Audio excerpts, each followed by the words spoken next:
Hi friends, நான் உங்கள் வைஷ்ணவி. உங்கள் மனசை தொடும் கதைகளோடு வந்திருக்கேன். இந்த ஜர்னியில் என்னோட கூட இருக்க இப்போவே சப்ஸ்கிரைப் பண்ணுங்கள் ஃப்ரெண்ட்ஸ். வாங்க கதைக்குள்ளே போகலாம். நம்ம novel name from screens to souls. யாராவது நம்ம டெய்லி லைஃப்பில் வரும்போது அது தெரியாமல் ஹேபிட் ஆகிடும். நாள்கள் போகுது, சேட்ஸ் டெய்லியாக ஆகுது. மார்னிங்கில் மெசேஜ் இல்லை, ஆனால் நைட் வரும்போது ஒரு ரொட்டீன். மீரா, சாப்பிட்டியா? என்ன பண்ணீங்க இன்னைக்கு?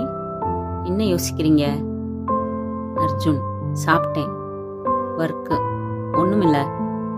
ஷார்ட் ரிப்ளைஸ், ஆனால் ஃபுல் அட்டென்ஷன். மீரா பேசுவா, அர்ஜுன் கேட்குறான். அவளோட லைஃப், அவளோட ஃப்ரெண்ட்ஸ், அவளோட ட்ரீம்ஸ் எல்லாம் ஷேர் பண்ணுவா. அர்ஜுன் ரொம்ப கம்மியாக ஷேர் பண்ணுவான், ஆனால் அவன் சொல்கிற சில வேர்ட்ஸ் ரொம்ப டீப். ஒரு நாள் மீரா கேட்டா, நீங்கள் எப்பவுமே இப்படித்தான் இருப்பீங்களா? அர்ஜுன், எப்படி?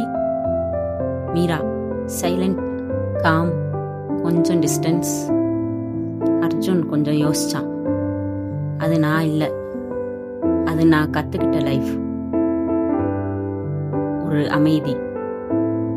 மீரா சைலண்ட். இந்த ஆன்சர் அவள் எக்ஸ்பெக்ட் பண்ணலை, ஆனால் அவள் புரிஞ்சுக்கிட்டா. சரி, நான் பேசுகிறேன், நீங்கள் மறந்துடுவீங்க எல்லாம். அர்ஜுன் ஸ்மைல் பண்ணினான். ஸ்லோவாக ஒரு சேஞ்ச்.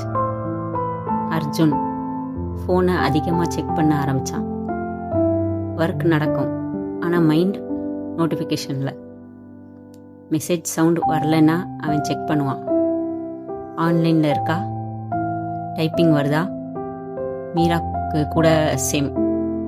அவள் போஸ்ட் பண்ணினா ஃபர்ஸ்ட் லைக் யாரு? அர்ஜுன். அவளுக்கு சந்தோஷம். ஒரு நாள் மீரா மெசேஜ் பண்ணினா, இன்னைக்கு ரொம்ப டயர்ட், பேசணும் போல இருக்கு. அர்ஜுன், நான் இருக்கேன். அமைதி. சிம்பிள் வேர்ட்ஸ், ஆனால் மீராக்கு அது ரொம்ப முக்கியம். அவள் லாங் வாய்ஸ் நோட் அனுப்பினா. டுடே எனக்கு ரொம்ப ஸ்ட்ரெஸ்ஸு, யார்கிட்டையும் பேசலை, பட் உன்கிட்ட பேசணும் போல இருந்தது. அர்ஜுன் அந்த வாய்ஸ் நோட் கேட்குறான். ரிப்ளை பண்ண 10 செகண்ட்ஸ் எடுத்தான். பரவாயில்ல, நான் கேட்குறேன். அவளுக்கு ரிலீஃப். இந்த மாதிரி டெய்லி லைஃப்பில் ஒரு இடம். அவங்க 2 பேருக்கும் ஒருத்தர் இல்லாமல் நாள் கம்ப்ளீட் ஆகாது. மீராக்கு அர்ஜுன் மெசேஜ் வரலைன்னா சம்திங் மிஸ்ஸிங். அர்ஜுனுக்கு மீரா வாய்ஸ் கேட்கலைன்னா எம்டி ஃபீலிங். அமைதியாக எமோஷ்னல் பில்ட் ஆச்சு. இது லவ்வா இல்லை ஜஸ்ட் ஹேபிட்டா? அவங்களுக்கு தெரியலை. ஆனால் ஒரு விஷயம் கிளியர், அவங்க 2 பேரும் இப்போ ஸ்ட்ரேஞ்சர்ஸ் இல்லை, ஃப்ரெண்ட்ஸா? அதை விட கொஞ்சம் அதிகம். யாராவது நம்ம லைஃப்பில் இருந்து சடனாக இல்லாமல் போனால் அப்போ தான் புரியும் அவங்க எவ்வளோ முக்கியம்னு. Next episode teaser. ஃபர்ஸ்ட் கால், first voice, first real connection என்ன நடக்கும் பார்க்கலாம்.